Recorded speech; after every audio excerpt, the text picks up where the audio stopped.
isaanis haala kamiin viidiyoon tokko erga upload goone yookaan weebsaayitii irra yuutuub irratti gad lakkifne deebifnee ediit gochuu dandeenya kan jedhuu fi namoota hedduuf immoo public watching horii yookaan sa'aatiin riikardi ta'u akka inni dabaluuf meetodoota yookaan maloota akkam akkamii fayyadamuu qabna kan jedhu maloota sadii arfan tokko waliin ilaallaa jechuudha. Akka sa'aatiin isiniif dabalee monetization ta'uuf jechuudha.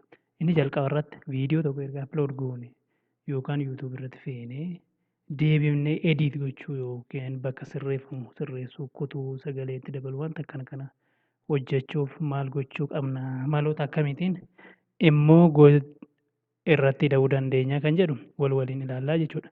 Jalqaba fuula yuutuub chaanaalii keenya erga bannee bifa kanaan jechuudha. As keessa dhufnee bakka seetingii yuutuub chaanaalii sana seennaa jechuudha. Xiqqoo konnekshinii keenyas biizii waan ta'eef obsaan eegan isin jedha. Kana booda as keessaa yuur chaanaal isa jedhu kana bannaa jechuudha.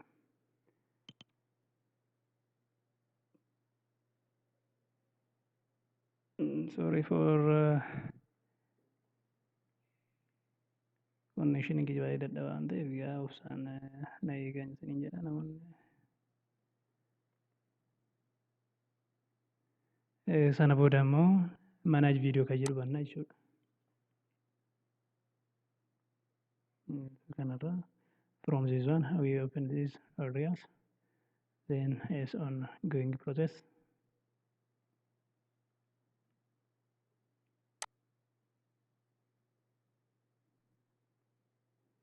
Sana booda konteentoonni dhufanii jiru jechuudha. As keessaa dhufnee viidiyoo barbaannu sana viidiyooleen upload ta'an kun fakkeenya viidiyooleen yuutuub kanarratti upload ta'anidha. Viidiyoolee sana keessa kan ediit gochuu barbaanne jechuudha. Meebii tokkoffaa ta'uu danda'a. Viidiyoo guyyaa feete upload goote ediit gochuun hin danda'amu jechuudha. Sana booda maal gochuu qabna? As keessa dhufna jechuudha. Deetaayil kan jedhu kan xiyya kanarratti kilik goona jechuudha.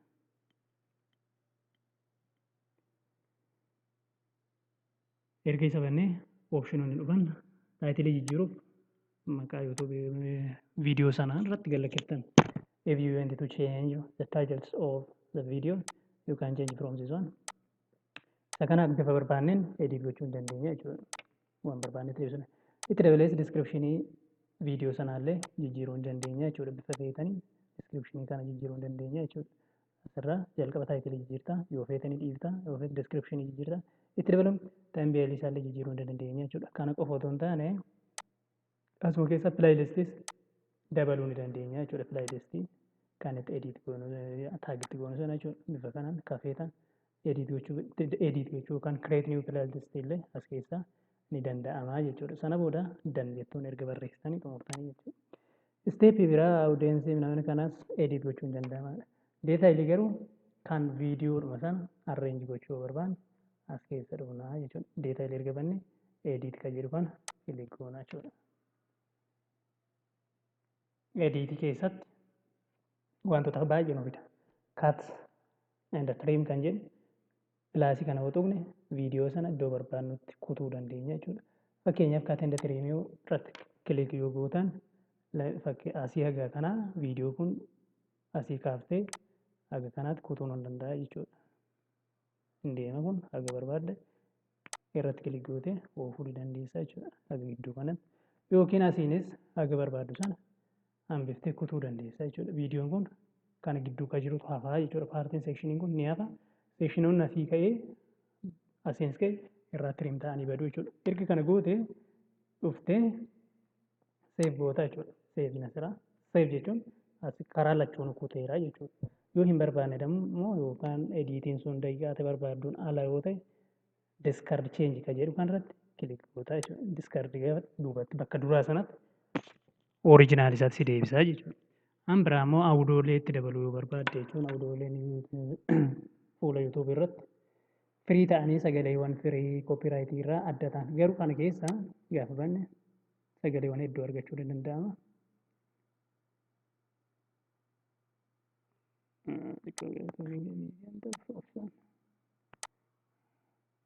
Awudoo laaybiraarii kana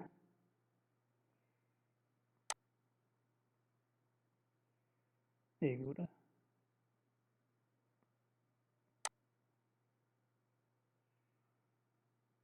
Audiolee laabrarii baay'een isaanii kun tiraakota kana keessa jiru jechuudha. Kan barbaadan audio laabrarii yuutuubii irra kan barbaadan san daawunlood gootu jechuudha. Ta'us gochaa waan jiruuf obsaan eegaati. Tokko lama firoo waliin daawunlood goona jechuudha.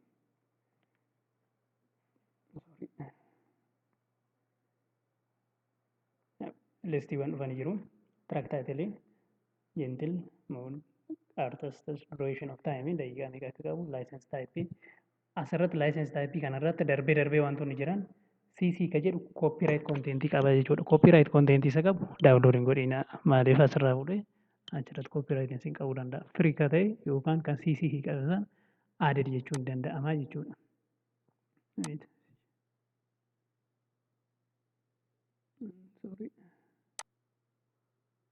Bifa kanaatiin fidaa jechuudha.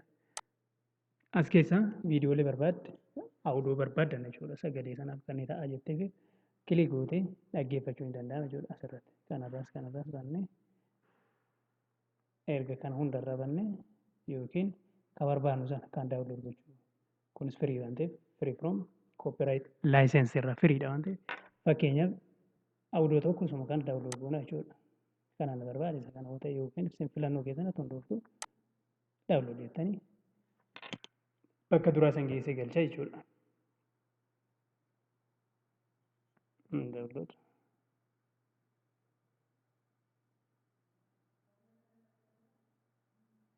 Daawunlood gochaa jira waan ta'eef wait. Sound effectiiwwan kana bifa kanaan kan barbaadde daawunlood gochuu dandeessa jechuudha. Erga kana gootee duubatti deemnee bakka duraa sana nu geessa jechuudha.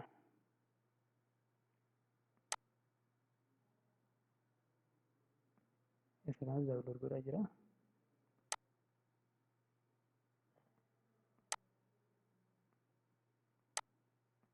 Original viidiyoo keenyatti deemnaa jechuudha.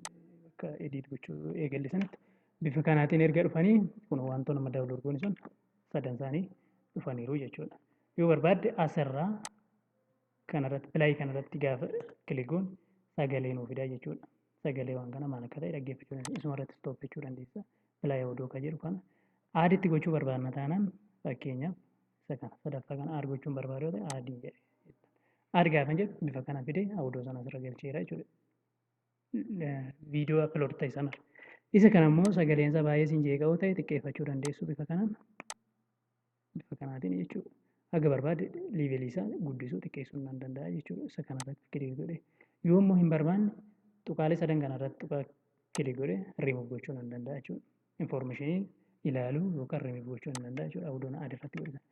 Audichi ni ta'a yoo ta'e yoo itti amanta ta'e sagalee adjeestii gootee fiddee seef jettaanii jechuudha isa kanarratti. Seef gaafa gootu piroosesii qaba. Piroosesii sana inni himtu seef sii godha. Garuu seef erga jettee kaatee steepii tokko jira. Seefichi kana isa kana erga sii fidee okee yookaan hin taane yoo ta'e kaansel gochuu ni dandeessa jechuudha. Oopshinoota sii eegaa waan deemu. Ni ta'a kana seef hin barbaadu yoo ta'e kaansel gootee bira deemtaa jechuudha. Kanumarra ka'ee viidiyoolee kana bifa kanaatiin irratti audio jijjiiruun ni danda'ama jechuudha. Seetingii kana keessatti. Garuu sagaleen kana qofa osoo hin taane daqiiqaawwan baay'ee kan qaban duration of time isaanii baay'ee kan ta'an xiqqaa guddaas akka barbaaddetti galchuu ni dandeessa jechuudha. Audio library keessaa fiddeerra galchitaa jechuudha. Inni kun karaalee erga viidiyoo tokko upload goone edit gochuu dandeenyudha jechuudha. Galatooma. Steppiin inni biraan immoo YouTube chaanaalii monetization ta'uudhaaf sa'aatii dheeraa yookaan sa'aatii 10,000 riikardi gochuu qaba. Sa'aatii sana argachuudhaaf garuu jalqaba deskitooppii tokko irratti appilikeeshinii 2-3 fayyadamuu ni danda'a. Fakkeenyaaf Chrome ni fayyadamta, Opera illee fayyadamuu dandeessa, Firefox illee fayyadamuu dandeessa jechuudha. Al takkatti deskitooppii tokko irratti. Isa ta'ee Chrome dhuma irratti immoo al 2 fayyadamuu ni dandeessa jechuudha. Karaa tokkoon normal Chrome bifa kanaan ilaa goota. Karaa lammaffaa immoo Chrome keessaa poointii 3 kana tuqxaa jechuudha. Poointii 3 kana tuqxee new ignition window kan jedhu kana bannaa jechuudha. Isa erga bannee bifuma sanaan opshinii nuu fidaa yuutuubiin jira. Yuutuubicha asirraa bantee play gochuun ni danda'ama jechuudha. Inni kunis detect gochuu hin danda'u. Isa sana read waliin godhu. Kanaaf bifa lammaffaan appilikeeshinii tokkoon al takkatti apply gochuun ni danda'ama jechuudha. Kunis mala isa lammaffaa baay'ee bareedaa waan ta'edha. Itti fayyadamuu dandeessu isiniin jedha. Malli inni sadaffaan isuma kanarratti erga bannee kaanee maal gochuu qabna? Chrome extension fayyadamuu qabna. Chrome extension kun akka viidiyoon sun sleep hin taaneef yeroo dheeraa akka turuuf sin gargaara jechuudha. Mala kanatti fayyadamnee sa'aatii sana dheeressuu ni dandeenya yookaan sa'aatii YouTube chaanaalii keenya aad gochuu ni dandeenya. Inni sadaffaan immoo viidiyoonuma sana namoota hedduudhaaf sheer godha. Fakkeenyaaf viidiyoo kana yookaan viidiyoo kana namoota hedduu bira akka ga'u sheer godhee namoonni akka achirraa ilaalanii jechuudha. Adverteesii hojjechuu jechuudha. Inni kunis bifa sanaan seentee sheer gochuu ni danda'ama jechuudha YouTube kanarra.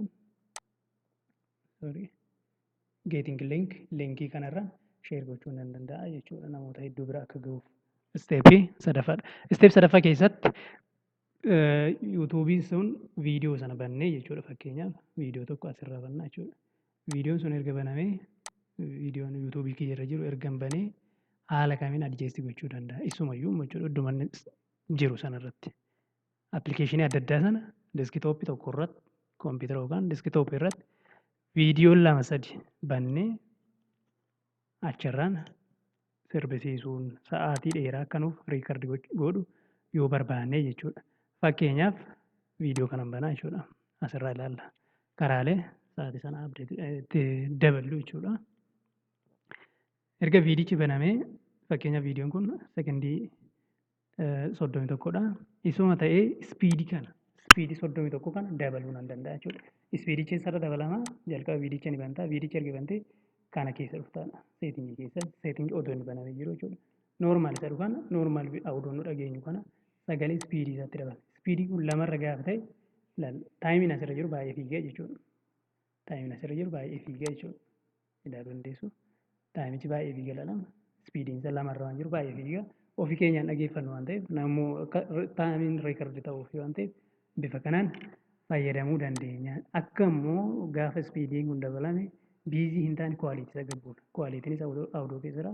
Fakkeenyaaf kanarratti kwaalitii kanaan baay'ee gabbu'aadha. Oma effeektiin qabu biiziin ta'u kompiitara keenya kun jiddu galeessadha. Kanaafuu ofii keenyaaf kwaalitii gabbu'aa irratti keenya biraa deemna jechuudha. Akka ofiisaatiif pilaayii godhu. Kun maloota sadan jiranidha. Maloota biroos yeroo birootti waliin ilaaluu dandeenya. Galatooma lafa nagaa oola. Namoonni YouTube chaanaalii keenyaaf haaraa taatan asumaan sabiskiraayib gochuu hin dagatinaa. Miseensa ta'aa isiniin jenna. Viidiyoo yookaan wantoota isin rakkisan yoo jiraatan koomentii gochuudhaan akka isiniif deebi'uu barbaadan jechuudha. Galatooma.